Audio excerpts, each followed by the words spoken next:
রমজান মাসে মসজিদে ভিড় ছিল না? ছিল না? কথা বলে না? এখন কিন্তু ওই মাল কটাকার খুঁজে পাওয়া যাচ্ছে না। ঠিক বললাম না ভুল বললাম? ওই মাল কটা আর নাই, খুঁজে পাওয়া যাচ্ছে না। এরপর বলুন তাদের দোয়া কি করে রমজান মাসে কবুল হয়েছে এটা কি করে গ্যারান্টি দিবে? সে তো খালি ইন্তজার করেছে আল্লাহ 30টা রোজা খালি হোক, তারপর থেকে দেখে নেবো গাঁজাও টানবো বিড়িও টানবো। এই দোয়া তো করেছে মসজিদে বসে বসে। আমি রোজার আগে বয়ান করেছি রমজান মাসে ইমামরা 3 টাইম গাল খেয়েছে। ইমাম সাহেব কোথায় আছে? কই গো? এই তো আমার ভাইজান, বড় ভাই, 3 টাইম গাল খেয়েছে। একটা হচ্ছে মাগরিবের নামাজ। কখন বললাম? মাগরিবের নামাজে। যখনই মাগরিবের ইফতারি করে মাগরিবের নামাজে দাঁড়িয়েছে, যদি লম্বা সূরা ধরে নেয়, তৃতীয় রাকাতে দাঁড়িয়ে বিড়িখোর, সিগারেটখোর আর গুটখাখোররা বলবে এত লম্বা সূরা ধরবে, সারাদিন বিড়ি খাইনি শালা এখনো ছাড়ছে। ইমাম গাল খাচ্ছে। আর একটা টাইম সেটা হচ্ছে সেহরিতে গাল। কোন টাইমে বললাম? সেহরিতে। খালি বলে দিয়া আর মাত্র 3 মিনিট বাকি আছে, বিড়িটাতে শালা এখনি হেগে দিবে, ওই টাইমে গাল খায়। আর একটা টাইম গাল খায় সেটা হচ্ছে তারাবি।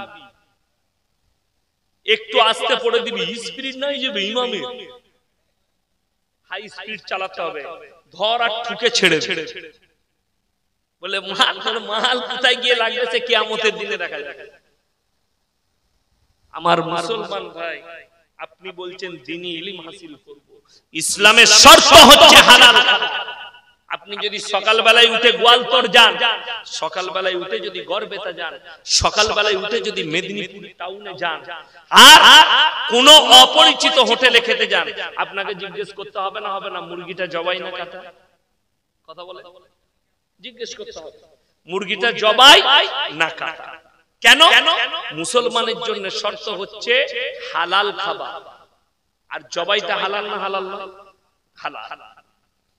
গরুটা জবাই কিনা, খাসিটা জবাই কিনা, মুরগিটা জবাহ কিনা, আপনাকে শর্ত এটা। এরপর চলুন একটা নতুন মাছ দিই। মাছ আমার সবাই নিতে পারে, এই সকাল বেলায় গাল খেতে হবে এসব মাছ দিয়ে গেলে অসুবিধা কিচ্ছু নাই। সকাল বেলায় উঠে আপনি আপনার বাজারে গেলে, রাতের বেলায় ইয়াসিন ভাই এসেছিল বয়ান করে গেছে, হালাল মাল খেতে জবাই করা 1 কিলো মাংস দে, লিচ্ছেন জবাই করা মাংস, কিন্তু টাকাটা বা সুদের টাকা, একই মাল দাঁড়িয়ে গেল। কথাটা বুঝাতে পারলাম? যদি বলেন হুজুর সুদ কি, আমি বলি কোরআনকে জিজ্ঞেস করো, ওয়া হাল্লাল্লাহুল বাইয়া ওয়া হারামার রিবা। হে আমার নবী, সুদকে হারাম করেছি আর ব্যবসাকে হালাল করেছি। আমার নবী বিশ্ব নবী বললেন, হে আমার সাহাবীরা শোনো, কেউ যদি 1 টাকা সুদ খায়, নিজের মায়ের সঙ্গে 36 বার জিনা করার সমান পাপ হবে। নাউজুবিল্লাহ বলে 1 টাকা সুদ খেলে মায়ের সঙ্গে 36 বার জিনা করার সমান পাপ। 36 বার। যারা সুদখোর আছে, সকাল বেলায় চায়ের দোকানে খোঁজ নেবেন, সুদখোর মাল কটা বলবে, ইয়াসিনকে আবার আনেবে বাজে হুজুর, ওটা ওই মাল কটা গাল দিবে। তুই গাল দিলে তো সুদটা হালাল হবে না, তুই গাল দিলে নবীজির হাদিস পাল্টাবে না, তুমি গালি দিলে কোরআনের আয়াত পাল্টাবে না। সুদ হারাম, ব্যবসা হালাল। আল্লাহর কসম করে বলে যাচ্ছি, যারা নিজের সন্তানের মুখে হারাম খাবার তুলে দেয়, তারা নেক সন্তান হতে পারে না, তার সন্তানরা নেক হবে না। আর যারা সবজি আলু তুলে দাও, যেটা তুলবেন তুলুন, তার মুখে যদি হালাল খাবার তুলে দেন, সেই সন্তানটা হবে নেক সন্তান। সবাই হালাল খাবো, জোরে বলুন ইনশাআল্লাহ। আর দ্বীনের উপরে প্রতিষ্ঠিত হন, দ্বীনি শিক্ষা। বাচ্চাকে, আপনাদের গ্রামে মক্তব আছে, মক্তবে গুরুত্ব দেন, বাচ্চা দিক। কিন্তু ইমাম সাহেব কেন বললো বলুন তো? আস্তে করে আছে, মানে ইমামকে যা বেতন দিচ্ছেন অতই মালকে পড়াতে হবে, তার বেশি দিবেন। ঠিক বললাম না? বললাম।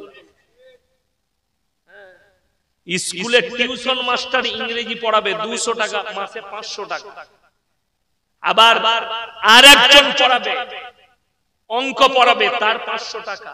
সায়েন্সের মাস্টারকে 300 টাকা, আর ইমাম সাহেব তোমার ছেলেকে পৃথিবীর শ্রেষ্ঠ কিতাবের তালিম দিবে 10 টাকা। আমাকে একজন এসে জিজ্ঞেস করছে, মাদ্রাসার শিক্ষকরা মক্তবে পড়াতে যায়, মনে হয় যায়, বলে আমার ছেলেটা 10 বছর পড়ছে এখনো আলিফ বা তা আসা হয় না। আমরা ক টাকা দিস? টাকা দিই না তো।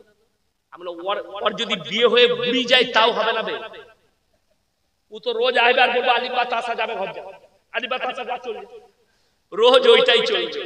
আমরা খুশি করে ইমামকে 300 টাকা 500 টাকা দিয়েছো, মাসে 50 টাকা দিয়েছো। যদি 50টা ছেলে পড়ে ইমামের কাছে, 50 করে দিলে 5 5 2500, ঠিক কি না? তোমার ছেলে 3 মাসে কোরআন ধরবে। আর যে মনে করছে ফ্রি পড়াবে, তোর বেটার বিয়ে হয়ে গেল, বিয়ে হয়ে বুড়ি যাবে, কোরআন শিখতে পারবে কেন? তুমি ফ্রি মাল চালাতে চাইছো। অনেকজন মনে মনে করবেন দ্বীনি শিক্ষা দিবার জন্য কি পয়সার প্রয়োজন? দ্বীনের খিদমত করার জন্য পয়সার প্রয়োজন? এরকম একটা বাপের বেটা যদি এই গ্রামে এই মজমায় থাকে, খালি হাত তুলে বলেন আমার মাদ্রাসায় 200 জন 250 জন ছাত্র খাচ্ছে, এক মাস খালি ফ্রি এনে দিবেন, 1 টাকাও দেব না, দুবেলা খাবার দেব, ফ্রি এনে দিবেন, বড় দ্বীনের খিদমত। আচ্ছা, মাদ্রাসা তালিম দিকে খাওয়ানো দ্বীনের খিদমত না? খিদমত লয় বাবা, খিদমত। তাহলে তুমি 1 মাস ফ্রি খালি খাইয়ে দাও, তোমার মক্তবে আমি 2 মাস ফ্রি পড়িয়ে দেব, যাও। তুমি 1 মাস ফ্রি কাজ করে রান্না করে খাইয়ে দাও। হ্যাঁ, 10 দিন পরে লুঙ্গি খুলে আন্ডার প্যান্ট পরে দামোদরের নদী পেরিয়ে ছুটবেন গড়বেতার দিকে। এখানে থাকবে বিনা পয়সায় এবার কেউ কাজ করে? আচ্ছা, ইমামতি আমি বিনা পয়সায় করব, বিনা পয়সায় ইমাম পাওয়া যাবে, কিন্তু হিজড়ে ইমাম রাখতে হবে।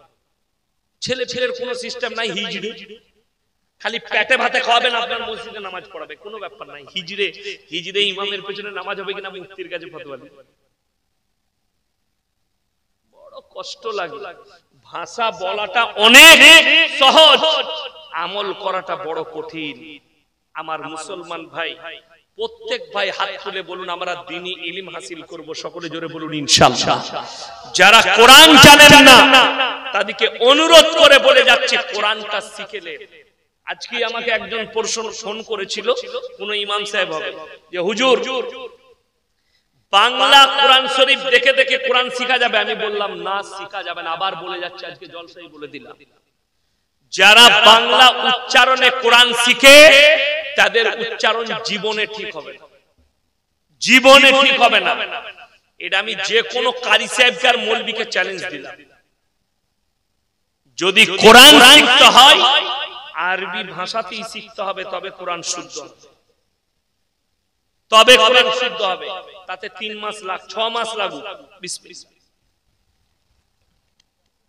ইমামের কাছে 6 মাস পরে আলিফ আলিফ বা বা আরবি অক্ষরটা চিনে নেবে। আমি বলে যাচ্ছি নুরানি কায়দাটা কেউ যদি প্রথম থেকে শেষ পর্যন্ত পড়ে নেয়, তাকে আর কোরআনটা ধরিয়ে দিতে হবে না, সে নিজে নিজেই কোরআন পড়ে নেবে।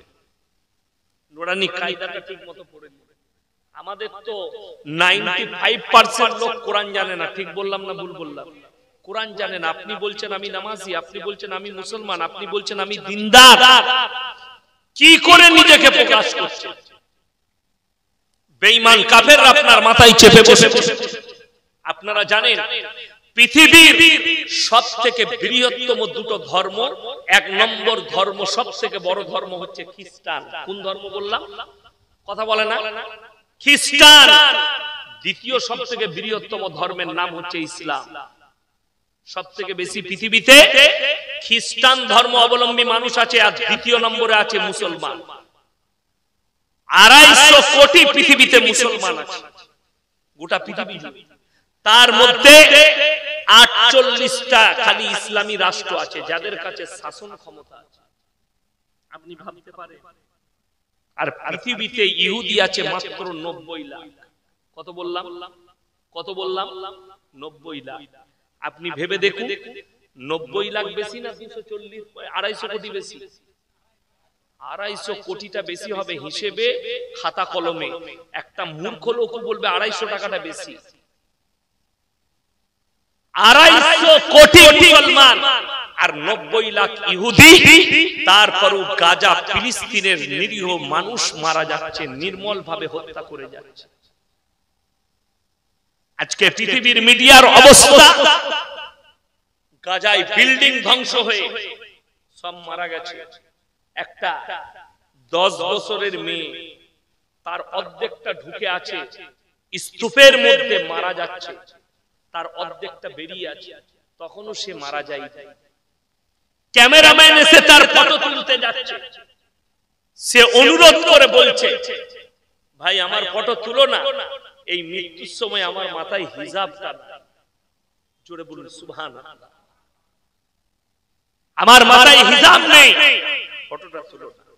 আর একজন বাচ্চা ছেলে বলছে, বাচ্চা মেয়ে, যে দুনিয়াতে তো আমরা খাবার পাচ্ছি না, আল্লাহ তুমি মৃত্যু দিয়ে দাও, জান্নাতে গিয়ে রুটি খাও। চোখের পানি পড়া দরকার বিশ্বের মুসলিমের।